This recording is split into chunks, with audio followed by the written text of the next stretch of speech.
Je suis maintenant prête à céder la parole à un prochain intervenant et je reconnais Monsieur le député de Marguerite Bourgeois.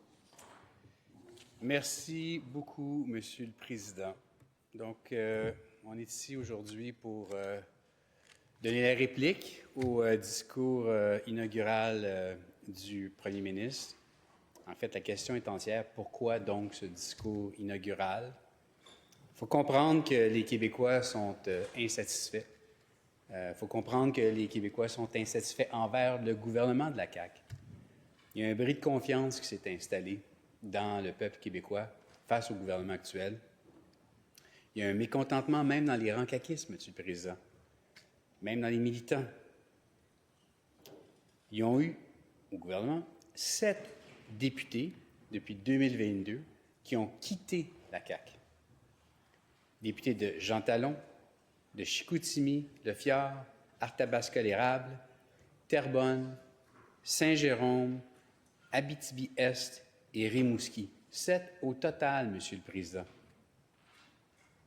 Donc, on s'entend qu'il y a eu tous ces départs. Il y a eu, évidemment, tous les soubresauts à cause de la commission Galland actuellement sur le scandale de Saclic. Et donc, il y a eu des façons de faire qui fait en sorte qu'aujourd'hui, on est rendu à donner les répliques pour le discours inaugural du premier ministre, qui, lui, a décidé d'y aller all-in avec, finalement, les promesses qu'il nous a élaborées plus tôt cette semaine. Mais avant même de se rendre là, il y a eu un remaniement. Qu'est-ce que ça l'a fait, le remaniement? Parce que c'est un petit peu l'excuse qui nous avait été donnée. On fait un remaniement, les nouveaux ministres vont avoir besoin de temps pour s'habituer à leur dossier.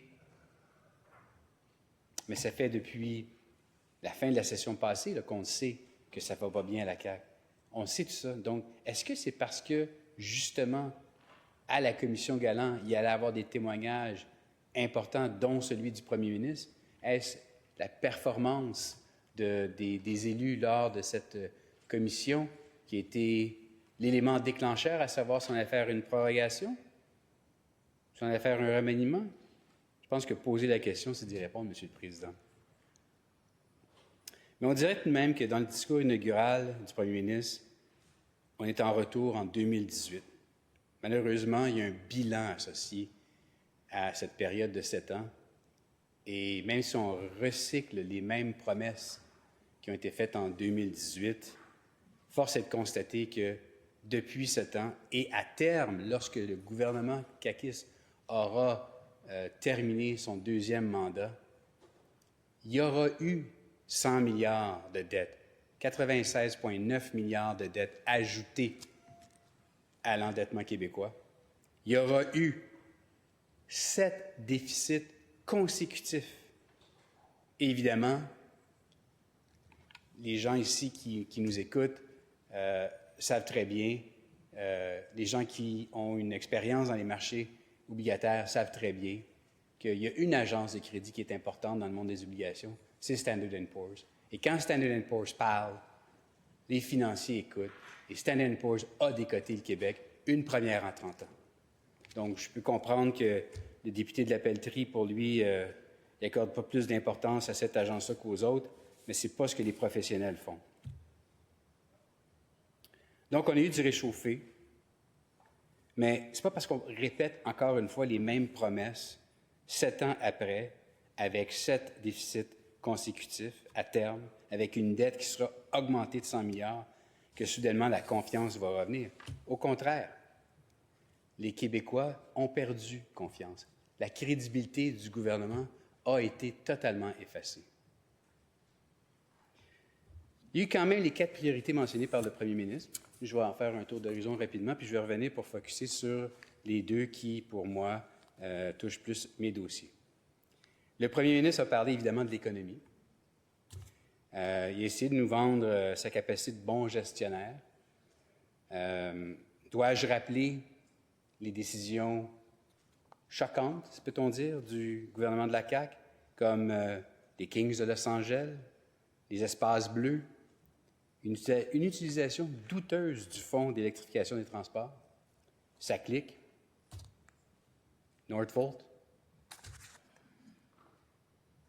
Monsieur le Premier ministre nous parle de sa capacité de gestionnaire, mais il y a pour 1,4 milliard, comme ça a été rapporté ce matin dans les journaux, 1,4 milliard juste en erreurs liées au ministère de l'Économie, Innovation, Énergie. 1,4 juste avec ce ministère-là. On ne parle pas des autres ministères. On ne parle pas de ce qui se passe avec SACLIC. Là.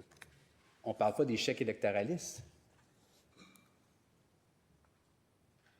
Le premier ministre veut jouer avec l'argent des Québécois. Bon, bien, le résultat des courses, c'est que ça même le déficit historique qui a été de 13,6 milliards, une des cotes qui a suivi,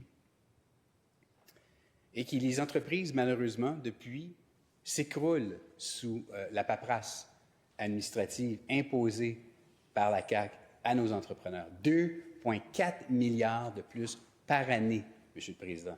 C'est pas moi qui le dis, là. C'est le FCEI, une étude approfondie qui a démontré que depuis que ce gouvernement est là, nos PME payent 2,4 milliards de plus par année en paperasse. Là, on se pète les bretelles, on dit on va déposer un 5e projet de loi. On en a déposé 4 à date qui n'ont même pas bougé l'aiguille, Monsieur le Président. Est-ce que les Québécois vont vraiment croire qu'un 5e essai au baseball, là, ça ferait déjà un essai qui serait out?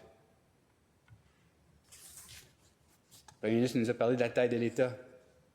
On va se rappeler qu'en 2018, évidemment, la promesse était d'en couper 5 000 postes. Mais ce que la CAQ a décidé de faire, c'est d'en ajouter 10 000. Juste pour qu'on comprenne les choses en perspective, on va ajouter plus de gens qui vont livrer les services en proportion de ce que c'était avant. On va réduire le nombre de cadres, etc., etc. Et c'est ce qu'on fait. J'ai même entendu l'ancienne présidente du Conseil dire ça. La réalité, Monsieur le Président, c'est que en pourcentage, il y a eu une augmentation de 33 % de plus de cadres, des patrons de patrons, des directeurs à l'intérieur de la machine. 33 % de plus et 21 % de plus de gens qui livrent les services. Dans aucune entreprise sur Terre, ça marche, ces ratios-là, Monsieur le Président. Dans aucune entreprise sur Terre, c'est légitime d'agir ainsi. Puis je vais vous dire pourquoi. Parce que normalement, on doit avoir une économie d'échelle quand on est en croissance. Ou quand on n'est pas en croissance, on devrait justement être plus serré sur nos dépenses. Mais normalement, on n'a pas besoin d'ajouter plus de patrons que d'employés.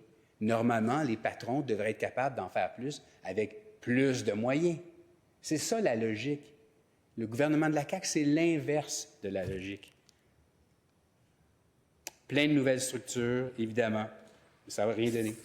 Donc ça, c'est la taille de l'État. Loi et l'ordre. C'est vrai qu'il existe quand même un sentiment comme quoi que, bon, évidemment, il y a de la violence, même s'il fait qu'à Montréal et au Québec, par rapport au reste de la planète, on est relativement bien.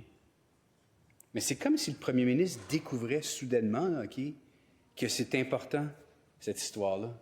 C'est comme si, pour du jour au lendemain, là, c'est devenu une priorité. C'est comme s'il voulait se tasser à droite parce que ça a peut-être marché, ces lignes-là, aux États-Unis.